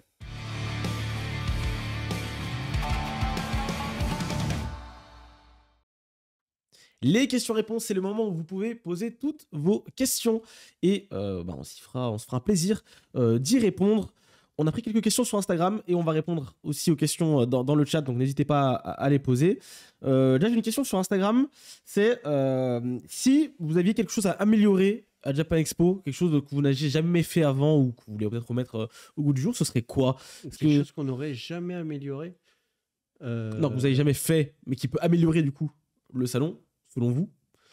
S'il y a des choses, évidemment. Encore une fois, c'est très compliqué parce que ça fait maintenant un petit moment que Des choses faites qu'on Japan n'a Expo. jamais fait qui pourraient améliorer le festival. Il y a plein de trucs Il y a auxquels on plein de a petits pensé, mais trucs, après, mais- le problème, c'est qu'il y a faisabilité qui rentre souvent. On aimerait bien En revenir au compte. plan interactif pour aider les gens à se diriger dans le festival. Voilà, c'est par vrai que exemple. quand Il y on a avait plein de choses l'application comme avec ça. le plan interactif où tu disais je suis là, je veux aller là et ça te traçait le truc, c'était génial. À un moment donné, on avait même envisagé de louer d'autres halls à Villepinte pour mettre des dortoirs, Voilà. pour faciliter l'accès Mais au on nous a logement parce interdit. que c'est revenu un peu sur le tapis là avec les Jeux Olympiques. Les hôtels sont en train de jouer au con. Ou faire dans les champs derrière, faire des tentes, des tentes campings, comme dans les festivals de rock en fait. Mhm. Mais on nous a interdit. On peut pas. Un, On peut pas. un truc qu'on rêvait, nous, c'était sur Hellfest, justement, où tu as à la fois les scènes et puis à côté, tu as le camping. Quoi. Ça nous aurait bien fait kiffer. Mais en région parisienne, c'est pas la même chose. Ouais, Quoi. non, on nous a gentiment dit écoutez, non. Ah, c'est Mais dommage. alors, ça a été un nom Catégorique. net, franc, et on sentait bien qu'on pouvait négocier ce qu'on voulait. Ok. Mais voilà, mais après, on est tellement en Il y a plein de choses. en fait, il y a tellement de amélioration trucs à constante, améliorer enfin, partout. amélioration constante, je sais pas, mais en tout cas en remise en cause constante, qu'il y a plein de choses qui bougent, qu'on change, parfois pour le meilleur, parfois pour le moins bien. Donc on revient en arrière. C'est tout le temps et c'est surtout. Donc c'est chaud de dire un truc en particulier, quoi. Ok, très bien. Mhm. Raiden83 dans le chat qui dit bonjour à toute l'équipe de Japan Expo. J'ai une question. Ça rapporte, il est bien confort que. Pour Paris Nord, pour Japan Expo Paris Oui. à Villepinte, il voulait savoir du coup quand est-ce que vous avez l'intention de sortir du coup les billets, j'imagine, la billetterie. C'est la billetterie, ouais. Et les prix de ceci, est-ce qu'on a déjà tout ça ou c'est encore un peu trop tôt? Alors, on en a parlé pendant les précédentes émissions. Le gros challenge en ce moment, c'est la mise en place de notre nouveau site de billetterie pour faciliter, moderniser notamment, parce que quand même notre outil de billetterie date de 2012 maintenant, et pour éviter les problèmes qu'on peut connaître quand il y a trop de gens, pour faciliter le processus d'achat, etc., pour faire en sorte que ce soit mieux connecté, parce qu'il y a des gens, notamment on l'avait encore à Orléans, qui avaient parfois des problèmes pour voir sur leur téléphone leurs billets, ce genre de choses.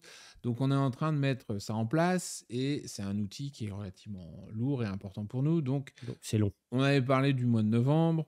Là, très concrètement, on n'a pas fini. On ne veut pas mettre un truc en ligne qui serait qu'à moitié fonctionnel.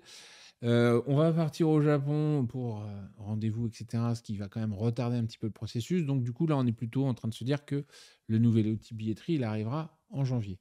Mais on va voir, là, du coup, dans les prochaines semaines, comment on peut pour mettre en vente notamment les billets de Japan Expo Sud sur notre ancien site de vente de tickets, et ceux de Paris vont arriver dans la foulée. Et chez nos partenaires billetterie aussi. Et chez les partenaires billetterie, Fnac et tout le réseau France Billets, mais aussi Ticketnet et tout ça, ils les auront prochainement, là, justement, parce que c'est vrai que commence à avoir pas mal de gens qui nous demandent tout ça, et les tarifs, ils ont été quasiment validés avec eux, donc on va pouvoir annoncer tout ça sur Paris et Marseille surtout, parce que c'est plus près, très prochainement. Voilà. Et il n'y aura pas de piège, hein, on préviendra bien, même pour les 8 zen, comme on le fait d'habitude, en donnant une date à l'avance. C'est juste que tout tourne autour de cette complétion du système de billetterie, quoi. Parce que notre plus grand cauchemar, c'est qu'il y a un truc, on appuie sur le bouton pour le lancer, et ça tombe. Quoi. Ça, c'est pas bien, c'est pas pensable. Moufuji41 qui dit est-ce que vous savez s'il y a eu plus d'entrées cette année que l'année passée pour Japan Expo Orléans du coup? On le sait pas. Vous savez pas encore? Non. En fait, généralement, j'ai tendance à faire les comptages d'entrées, etc. Mais cette année, juste après Orléans, j'ai pris des vacances. Un truc de dingue. Ça fait depuis 2017 que j'étais pas parti en vacances. Oui, la pandémie, machin, tout ça, c'est un cauchemar. Donc là, j'ai pris 3 jours de vacances. Et du coup, quand je suis revenu ce matin, personne n'avait compté les entrées parce qu'ils sont Ah, oubliés. j'étais en vacances. Voilà. On n'était pas au même endroit, mais on était en vacances. Donc, Ils voilà, y a pas eu n'ont pas forcément eu le temps. Donc, on en saura plus à la prochaine émission. On est à peu près sur les mêmes chiffres que l'année dernière. Ok. On a fait un samedi un petit peu en dessous, mais on a fait un dimanche au-dessus. Donc, on pense que ça va être à peu près équivalent. Ok, très bien. Steve Bushido qui pose la question, et je pense que beaucoup la posent également. A-t-on plus d'infos par rapport aux Jeux Olympiques pour Japan Expo Paris? Ça a pas trop, la situation n'a pas évolué pour l'instant. On a appris pas mal de choses sur le transport. On est en train de discuter justement avec les hautes instances, là pour le coup, et notamment via Viparis, les gens qui nous hébergent, sur la circulation avec les trains et avec aussi, parce que ça, moi, typiquement, c'est un truc que je n'avais pas vu venir, mais avec les voies réservées aux JO sur la route. Ouais, c'est-à-dire que Ah il y a des préparatifs qui vont avoir lieu dès le mois de mai sur Paris. Et ils ont pour projet de privatiser, y compris sur le périphérique, donc ça va concerner pas que les gens de Japan Expo, une voie qui serait dédiée aux gens qui travaillent pour les Jeux Olympiques, pour que ces gens-là puissent se déplacer facilement dans la région Île-de-France.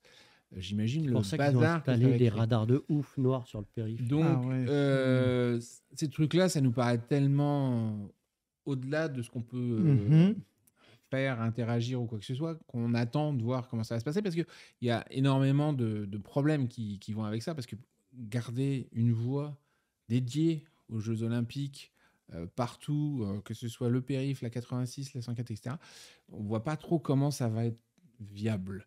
Que pendant mai, juin, juillet, on se retrouve avec une voie de moins pour circuler sur la région parisienne, c'est déjà le bazar le matin, donc on ne voit pas comment ils peuvent mettre ça en place. Donc on attend de voir, parce qu'on se dit que ça va peut-être tomber juste à l'eau, et que au final on aura zéro impact. Mais il faut savoir que effectivement, l'information qu'on a, c'est que le hall 8 de Villepinte, qui est celui par lequel le soir, parfois, on faisait passer les gens pour faire un petit détour et une zone de rétention, va être utilisé pour des épreuves de boxe et d'escrime. Ça, on le sait. On sait que ça va donc changer notre configuration pour accueillir les gens et faire partir les gens le soir. Maintenant, on attend d'avoir toutes les informations pour faire des communications. Mais pour vous, en tant que visiteur, ce sera assez transparent, quoi. C'est juste, le cheminement changera. C'est à nous de repenser tout pour que on soit en capacité d'accueillir tout le monde. Mais pour vous, visiteurs, suivez bien les indications qu'on vous donnera à ce moment-là. Ça peut changer vos habitudes, donc faites très attention à la signalétique, qui sera peut-être enfin utilisée en masse. Mais voilà, dans l'ensemble, pour l'instant, c'est RAS. Et on reviendra dessus au fur et à mesure si on a d'autres sujets. Pour les discussions qu'on a avec les artistes, les exposants et tout, ce sera aussi RAS par rapport à l'impact sur les contenus du festival. Très bien. Sur Instagram, une question qui est revenue également, c'est est-ce qu'il y aura Japan Expo Orléans en 2024? Bonne question, ça. On aimerait bien, mais ça va pas dépendre que de nous. On en a vite fait parler dans une émission précédente, mais le parc a changé de gestionnaire. Donc la politique commerciale a aussi changé. Maintenant, on va voir un petit peu dans quelles conditions on peut imaginer faire le salon en 2024. Il faut aussi des dates, tout ça, parce que bon là, on évitait Paris Games Week, mais on était en même temps que Paris Manga. C'est pas forcément génial. Donc tout ça est à prendre en compte, mais pour l'instant, on est toujours dans la clôture de l'édition 2023. Mais on l'aime bien. Nous, on aime bien. Voilà, on l'aime bien. Les gens qui viennent, a priori, l'aiment bien. Moi, j'aime bien aussi. Voilà, la problématique de ce genre d'événement, c'est que comme c'est petit, c'est aussi une petite économie. Donc du coup, dès qu'il y a des changements, quand Jean-François parlait de changements de propriétaire, c'est des changements de coûts de location, de manière très terre à terre. S'il y a des changements trop importants, nous, en tant qu'organisateurs, on n'est pas capable de les encaisser, en fait, tout simplement. Ok, c'est compréhensible. Elodie86 qui demande est-ce qu'on recevra une notification pour la sortie des passes Zen pour ceux qui l'ont pris l'an passé? Oui. Ça reste, c'est pas une notification, c'est une vente en avance. Ouais, mais c'est surtout qu'on enverra un Un mail. mail, une mailing. On envoie un mailing list, donc on prendra les mails qui ont été utilisés par les acheteurs. Donc, si jamais c'est quelqu'un d'autre que vous qui avez fait l'achat du billet, c'est sur son email à lui qu'arrivera l'information quelques jours en avance pour vous prévenir de Si votre email a changé, allez dans votre compte et mettez-le à jour. Je pense que malheureusement, On c'est peut pas la faire liste ça. des gens qui ont acheté et que l'email est figé. Donc, Ah bon, bah changez pas votre email. Allez rouvrir votre compte d'avant. Oui, Pour alors pour les savoir. gens qui nous écrivent pour nous demander conformément à la loi RGPD, de supprimer toutes les données personnelles, il ne faut pas derrière nous écrire en disant que j'ai pas reçu de mail. Parce que si vous nous demandez... Si de c'est détruit, passer c'est vos détruit. données, Ouais, c'est plutôt logique. Voilà, non, parce qu'on a des visiteurs, on a des exposants aussi qui disent qu'ils ne veulent pas qu'on conserve leurs données, mais qui après ne sont pas contents parce qu'on ne les recontacte pas. Donc, faites attention c'est vrai. à pas croiser Ouais, les c'est messages ça. parce que sinon ça ne marche plus. On veut pas que vous arrêtiez de nous parler, mais on veut plus vous donner les moyens que vous nous contactiez, quoi. Donc, ouais. Ce sera pas la première ni la dernière des contradictions. C'est le sensei, je crois que tu avais une question pour Ouais, les c'est deux une petite comparses. question. Mince. C'était une grande question, je crois. Non. Du coup, on va dire que je fais une question vraiment que pour moi, elle est vraiment personnelle. Après, j'espère On qu'elle va pourrait... couper le son, alors c'est pas la peine. Non, j'espère qu'elle pourrait aider les personnes qui sont avec nous. C'est par rapport aux négociations que vous réalisez avec le Japon pour les différentes expos ou la venue de certains mangaka, auteurs, seiyuu, etc. Comment ça se passe? Est-ce que c'est compliqué? Est-ce que c'est simple? Est-ce que... On a fait une mission de 2 heures là-dessus, je t'assure. Ouais. Hein. Mais est-ce que aussi... Non, mais surtout, le point le plus important, c'est... on parlait, par exemple, d'Otomo en début d'émission. Est-ce qu'il y a certains avec lesquels vous avez des affinités qui permettent justement de revenir à chaque fois ou c'est vraiment le Des système... affinités, tu veux dire une relation C'est ça. directe? Et il y en a, Ah, oui. il y en a, heureusement. Il y en a chez qui on va même manger, toi. Donc, Ouais. Monsieur Kozaki, Yusuke Kozaki, et la dernière fois qu'on lui dit il faudrait qu'on se voit, il nous dit oui, à telle adresse. On est arrivé, c'était chez lui. il y avait C'était à sa fille. maison. On a visité son studio, on a mangé avec lui. Donc oui, parfois ça crée des relations très proches. Et après, il y a certains autres auteurs comme tu parlais de mangaka. La plupart du temps, ça passe par l'éditeur français qui passe par l'éditeur japonais. Et à la fin, l'auteur, on a assez peu de contacts. Mashima est très dispo, par exemple. Fujisawa, pardon. Pas Fukushima, c'est un autre celui-là. Fujisawa, on a eu l'occasion de le faire venir à Japan Expo Orléans, mais en 2012. Et la semaine d'après, il était à Bruxelles. Et Fujisawa, voilà, c'est quelqu'un avec qui on a eu l'occasion de discuter. Mais arrivé à un moment donné, il y a toujours les éditeurs, le tanto qui arrive dans la boucle, etc. Et ça devient un petit peu plus compliqué. Ouais. C'est jamais simple parce que les auteurs, surtout quand ils sont en activité, ils sont hyper busy. Ils ont un rythme de production dans l'animation, dans le manga ou même dans la musique qui est fou par rapport à ce qu'on peut connaître ici. Donc du coup, quand ils viennent, ils sont obligés de valider à plein d'étapes qu'ils peuvent être absents sans que ça ait de conséquences négatives sur le reste de l'environnement. Et du coup, même en les connaissant bien, c'est sûr que mais le fait que Japan Expo soit connu, que les gens aient envie de venir, parce qu'il y a beaucoup de Japonais qui ont envie de venir sur le festival, ça facilite énormément de choses, mais il faut juste avoir conscience que c'est jamais simple et qu'un artiste qui vient à Japan Expo, à un moment donné, il sacrifie quelque chose, quoi. Il va sacrifier du temps, parce que derrière, il va falloir qu'il reprenne tout ce qu'il a raté en temps. Soit qu'il ait pris de l'avance, soit qu'il rattrape son retard, mais en tout cas, ce sera jamais neutre pour lui. Donc du coup, c'est des gros efforts qu'ils font, pour lesquels on leur est extrêmement reconnaissant, bien sûr. Mais c'est vrai que ça génère des discussions de fou sur quand est-ce qu'il vient, quand est-ce qu'il repart, est-ce qu'il pourrait rester un peu moins longtemps, est-ce que machin, est-ce que si vous décaliez votre festival parce que la semaine d'après c'est mieux, c'est jamais simple. Mais on a la chance de pouvoir demander à peu près tout le monde s'il a l'occasion de venir. Je ne veux pas dire qu'ils diront oui, non. Mais au moins on peut. Et la grande nouveauté par rapport à il y a 20 ans, où on arrivait devant un champ de possibles et on était bon, on fait comment? C'est ça. c'est que vous avez les clés, mais après, il faut réussir à arriver au bon moment et au bon endroit pour la personne qui. Et quand qui va des venir. artistes comme ceux qu'on a eu à Orléans ou même cet été repartent au Japon contents de leur visite, c'est souvent le meilleur moyen pour rentrer en contact avec d'autres. Ok, ouais, le Parce bouche à que, oreille. ah oui, j'ai entendu parler de vous, je suis au copain avec machin qui m'a dit du bien de vous, etc. Donc c'est vrai qu'on fait toujours très attention à ce qu'ils repartent avec des étoiles dans les Ils yeux. ont des copains, ils ont des anciens, enfin pas formateurs, mais mentors. Ils ont eux-mêmes ont On nous présente parfois des gens en nous disant, lui, il n'est pas connu encore, mais vous verrez, dans 10 ans, il aura fait un truc de fou. Et du coup, nous, on le reçoit sur le festival, et puis 10 ans après, bah, il fait des trucs de fou. C'est ça. Et en disant ça, j'avais un nom en tête. Le réalisateur de dessins animés, de films. Réalisateur de dessin animé qui venait à Japan Expo. Des Alors, films. cherchons parmi les 250 Ça reviendra plus tard. Ça va revenir d'un coup. Les cartons au cinéma qui a cartonné en Chine. ça Non. Ah, Shinkai. Oui. Ah. Le pote de Shinkai est quand même venu chez nous. Il a fait des conférences et tout. Les gens étaient là, ah ouais, bon, pas ouf. Il y en aime. Voilà. C'est ça. Bon, en tout cas, voilà, je pense que tu as eu la réponse à ta question. C'est bon, c'est le sensei. Ouais, franchement, j'ai C'est eu. pour toi. Hein. Vraiment, la On peut réponse. faire une émission les dessous des invitations.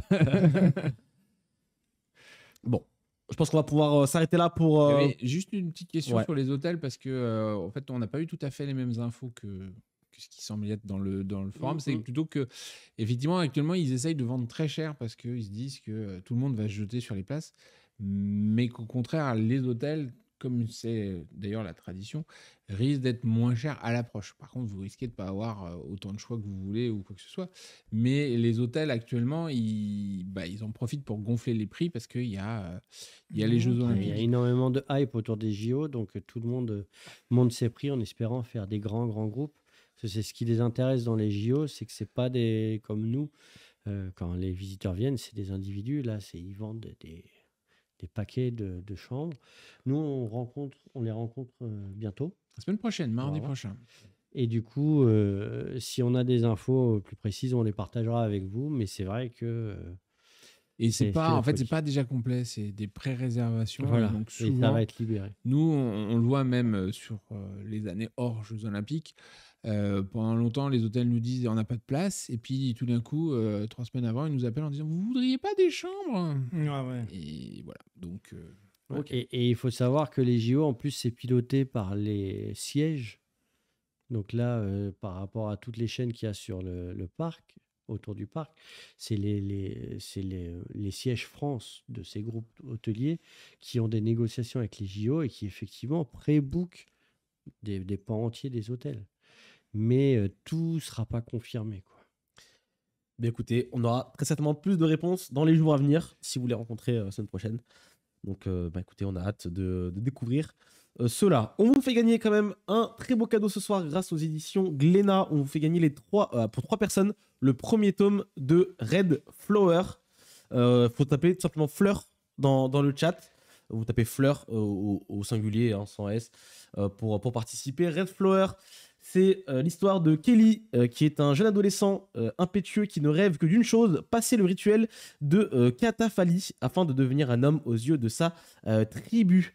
Seulement le jeune garçon peine à intégrer pleinement la philosophie pacifique de son peuple, ainsi que les sages conseils de ses aînés. C'est alors qu'Anassi, le sorcier, a une vision d'apocalypse. Le village va se faire envahir par des étrangers dotés d'un pouvoir mystérieux et meurtrier. Il va évidemment se retrouver dans toute cette histoire et je vous laisserai découvrir la suite de tout ceci. Voilà, on fait gagner du coup le premier tome pour 3 personnes. Il y aura 3 personnes tirées au sort à la fin de l'émission. sachant que c'est prévu pour être une série en 5 tomes. C'est ça. Il faut taper tout simplement Fleur. Voilà, vous avez bien compris. Dans le chat. On continue et on termine, j'ai envie de dire, l'émission avec les annonces de la semaine. C'est parti, jingle.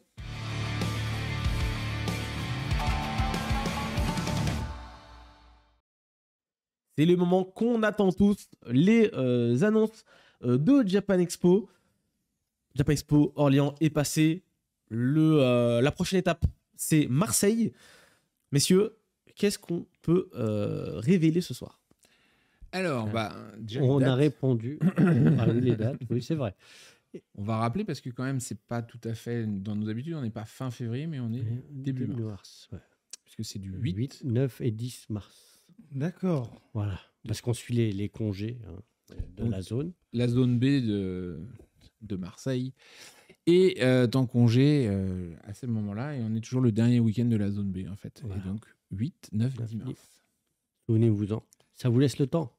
Plus de temps pour vous C'est clair. préparer et pour venir.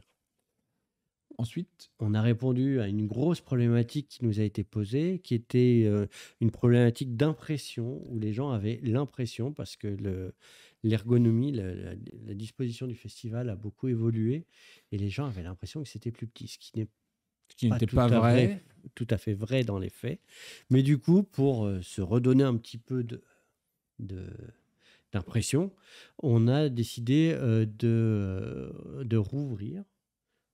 De enfin, prendre un hall séparé. Donc, voilà, pour mettre Ichigo dedans. la scène principale sur laquelle tu as joué au game show, et la scène principale, elle va être dans un hall séparé. Comme ça, en plus, en termes de son, de lumière, ça permettra de faire plus d'effets sur la scène puisqu'on sera dans le noir. Voilà. Et on voit le Ok. plan.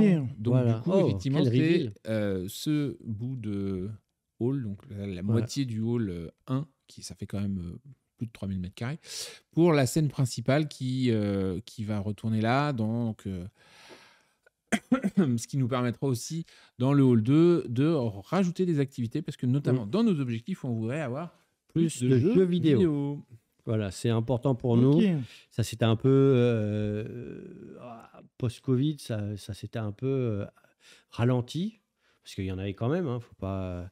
Mais là, il y a quelques animations comme ça, bien dynamiques, quelques associations qui sont hyper motivées et qu'on espère bien pouvoir faire revenir sur le festival, puisque ce qu'ils proposent est assez original, quoi. Donc, ça fait partie de nos enjeux pour ce prochain Japan Expo Sud. Ça va être aussi l'occasion de développer la partie hors Japon, qu'on avait un petit peu initiée l'année dernière sur Japan Expo Marseille. Donc la partie Amazing qu'on a plus... tu parlais de l'introduction au drama coréen, ça en fait partie. Voilà. Les groupes de K-pop, à l'instar de Starseeds,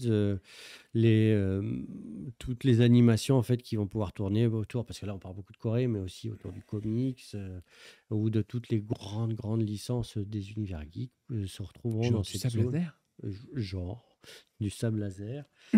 C'est des choses qui ont toujours été présentes sur le festival, parce que Japan Expo, bien sûr, c'est un événement sur le Japon, mais c'est aussi et surtout un événement de pop culture. Et ça nous permet dans Amazing de pouvoir accueillir toute la pop culture sans cette espèce d'arrière-pensée qui nous est dit « Ah, mais c'est pas tout à fait japonais, comment on fait pour intégrer ?» Là, voilà, il y a une zone Amazing, il y a toute la pop culture, tout ce que nous, on aime, tout ce que vous aimez.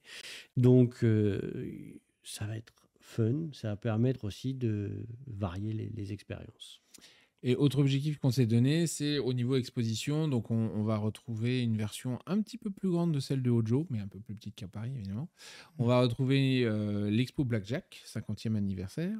On va retrouver aussi, normalement, l'hommage à Buichi Terasawa, puisque là, on avait été trop court en temps pour faire valider tout ça, mais on va pouvoir, normalement, d'ici le mois de mars, finaliser ça. L'introduction au drama coréen. Et on est en train de travailler sur une exposition... touristique, on va dire, sur les châteaux japonais. Voilà. Ok. Ça peut être pas mal, ça. Donc il y aura pas mal d'expos. Donc, normalement, si on on se se débrouille bien, on aura 5 expos cette année à Marseille. Voilà. Et une Pendant l'an passé, belle c'était combien d'expos 3. Donc il y en a beaucoup plus. Enfin, plus. Ouais, il y en a plus. Plus, et puis la Hojo, là, on a vu à Orléans comment la mettre en place, etc. On a vu ce qui marchait bien et ce qui marchait un peu moins bien. Et du coup, on va pouvoir faire un petit peu plus grande, parce qu'on n'avait pas eu la place, par exemple, pour mettre les histoires courtes. Et les visiteurs de Orléans nous ont dit « Ah, mais vous n'avez pas parlé de la mélodie de Jenny, du temps des cerisiers, etc. » Et ben voilà. Tant mieux. Bonne nouvelle. Et il y aura aussi un très très bel espace cosplay avec une mise en avant de l'ECG.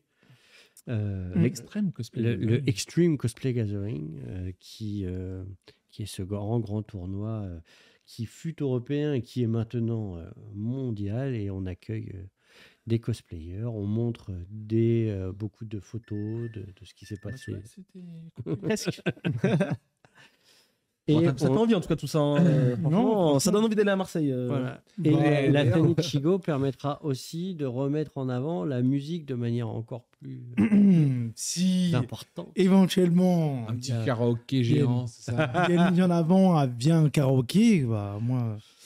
On te retrouvera là-bas. du coup. Voilà. Mais moi, si- On parlait cosplay Senichigo, on va surtout être de nouveau le lieu de la sélection Sélection française française. pour le World Cosplay Summit, donc dont la incroyable, finale ça. se déroule tous les ans à Nagoya. Voilà. Ça fait quoi maintenant, 12 ans, Ouais, 15 ça ans, fait très très je sais longtemps. plus. Si, c'est. Et En tout cas, c'est un groupe. Voilà. J'étais allé à Nagoya, j'avais vu justement comment. Ouais. Si tu vraiment veux, très si tu veux carré, hein. remonter sur scène, t'as plus qu'à participer. Et si tu gagnes, pouf, tu vas à Nagoya. Et s'il y a des assos pas, pour la hein. partie jeux vidéo à Marseille, oui, on est tout à fait On prend. open. Voilà. Très bien. On avait les photos des gagnants de 2023. Je ne sais Voilà. pas si on peut nous les passer, mais Régie. Régine, Ouais. voilà. Donc, World Cosplay Summit à Nagoya, c'est pendant 5 jours maintenant, je crois. En fait, il y a différents shows, défilés dans les rues, différents spectacles, etc. C'est vraiment un truc à ne pas manquer. Et il y a, je ne sais plus combien il y a de pays maintenant. C'est énorme. C'est énorme. Mm. C'est énorme. Et là, c'est toute la ville qui est impliquée, toute la région. Il y a même le maire de la ville qui se cosplay. Je veux dire, le jour où on verra Anne Hidalgo cosplayer, c'est pas pour demain. Hein. Donc, C'est donc jamais. Hein. C'est donc jamais. la hein. ville est hyper impliquée. Dès qu'on parle de Nagoya, il y a quelqu'un qui nous parle du World Cosplay Summit là-bas. Enfin, c'est assez incroyable comme événement. Et du coup, la sélection française se fera à Japan Expo. Et je ne sais pas si tu l'as vu, mais sur l'image, ce n'est pas moi qui ai choisi. Mais... C'est Kuroko no Basket, je crois, je crois à gauche. c'est ça Non, je pense qu'il y a un costume rouge comme ça. Ça sent plus le. Non, c'est Aïrou Nosora, je crois. Ça, Et ça- on- Vous voulez vous battre ça tous les deux ressemble plus à du slam dunk avec les cheveux comme ça, je t'assure. Ça se pourrait, effectivement. Ah, le zoom Ouais. est pas mal. Et ça, c'est le maire. Et du c'est coup. le maire. Ah, c'est le maire Le maire Qui est déguisé en Sakuragi, toi. Donc, Le maire Un homme de goût. Un homme de goût, effectivement. Waouh. Et moi, je vous propose de sabrer un sacré coup de champagne le jour où Anne Hidalgo elle est cosplayée. Hein. Voilà. C'est clair. En quoi Voilà, cosplay. Bon, bref. Joker, je vois. C'est Et- pas bon en quiz, en fait. On est en train de finaliser la préparation du calendrier de l'Avent qui arrivera le 1er décembre, évidemment. On vous en reparlera petit à petit. Les partenaires se sont vachement mobilisés. Ce sera sur les réseaux sociaux de Japan Tous Expo, les réseaux tous les sociaux, jours, tous jusqu'à... les jours, Du jusqu'au 1er au 20 24. Ouais. jusqu'au 24, Un vrai où on calendrier. a la fameuse montagne de cadeaux, puisque quasiment toutes les dotations de tous Les jours le mois d'avant. d'avant seront remises à un gagnant, qui en général nous envoie une belle photo où il a beaucoup de cadeaux. Et bah, c'est cool. C'est cool, c'est cool. Ce sera retrouvé sur le compte Instagram Voilà, et Facebook. et on en de- reparlera Japan sans doute à toutes les émissions jusqu'au calendrier de l'Avent, puisqu'on avait un super visuel, mais notre social media manager a dit non, mais là, vous faites le teasing du teasing, c'est pas la peine de le tease montrer sans tout de suite, visuel. on le montrera la Ah, prochaine dommage. fois. Voilà, donc teaser, la prochaine fois, vous avez l'image. Très bien. Très bien, très bien. On arrive du coup sur la fin des annonces et on a les 3 gagnants pour Red Flower qui sont Blue Pixie 13, Grand Groot et Noob le Wota. Voilà, vous êtes les 3 gagnants du premier tome de Red Flower. On remercie évidemment les éditions Glénat. N'hésitez pas à contacter Japan Expo directement pour donner toutes vos informations, pour recevoir Voilà. votre lot. Bravo, vainqueur. Bravo à vous. On arrive tranquillement du coup sur la fin de cet épisode d'En route pour Japan Expo. C'est le Sensei. Merci beaucoup d'être Bah. venu nous rendre visite sur le plateau et Merci nous à parler un petit vous. peu de ton expérience. Franchement, merci à vous. Hein. Très cool. Au début, j'ai dit que je me sentais comme chez moi. Bah, ça se confirme à la fin. Surtout que tu vas faire la vaisselle après, donc. Méfie-toi. C'est comme à la maison. Je suis comme à la maison. Bah, écoute, c'est noté. Bah, Tu reviens quand tu veux. c'est gentil en tout cas. C'était C'est une gentil. super émission, merci beaucoup. Est-ce que le 24 décembre, on fait une émission avec tous les invités qui Oh. sont venus avant On va en parler avec Ilias. Je crois que le 24 décembre, vous n'êtes pas Pas dans le dispo. coin, On peut l'enregistrer. mais on peut l'enregistrer. Mais Ouais. faut dire Faut que tout le juste monde qu'il vienne vienne. à Tokyo. Voilà, c'est ce que j'allais dire. C'est un peu plus compliqué. C'est une autre problématique, effectivement. N'oubliez pas, les amis, si vous avez loupé une partie de l'émission, elle sera disponible sur YouTube, Spotify, Deezer et compagnie dans les jours à venir. Donc, n'hésitez pas à suivre Japan Expo sur tous les réseaux sociaux possibles et imaginables. Le prochain rendez-vous sur la chaîne, c'est le 15 novembre pour Japan Expo Memories, pour le concert d'Angela Ouais. qui a eu lieu en 2013 à Japan Expo. D'accord. Et dans 2 semaines, En route pour Japan Expo, ce sera le lundi 20 novembre. Je crois que c'était celui de 2019, moi, en fait. 2013, il était pas mal. aussi. C'est l'histoire, Ouais, c'est l'histoire. C'est Il y l'histoire. a eu 2 Japan concerts Expo d'Angela à Memories. Japan Expo, un en 2013, un en 2019. Moi aussi, je pensais que c'est 2019. hein. Mais, Je savais Ouais, pas qu'elle mais était pour venue se 2 fois. replonger dans les non, mais en mémoires termes de Japan droits, Expo. justement, celui de 2019 était dans le cadre de Anisong Festa, et donc c'est d'autres droits Ouais, c'est plus compliqués. Voilà, tu parles Là, on de est droits, dans sur dans les 5 droits, ans, tout ça. Dans 5-6 ans, on fera un Memories du concert de 2019. Si C'est tu ça. veux aussi, Ça je marche. sens que ça te tient à cœur. Donc, écoutez, merci messieurs. Merci, c'est le Sensei. Merci. Un plaisir de t'avoir eu. Merci. Et Léa. merci. Et Merci Merci à vous d'être Merci. venu nous voir ce soir. Et merci évidemment à vous dans le chat. Comme à votre habitude, on vous souhaite une bonne soirée, une bonne semaine et on se dit à très bientôt. Ciao, ciao. Bye. Ciao, À la bye prochaine. bye. Bye.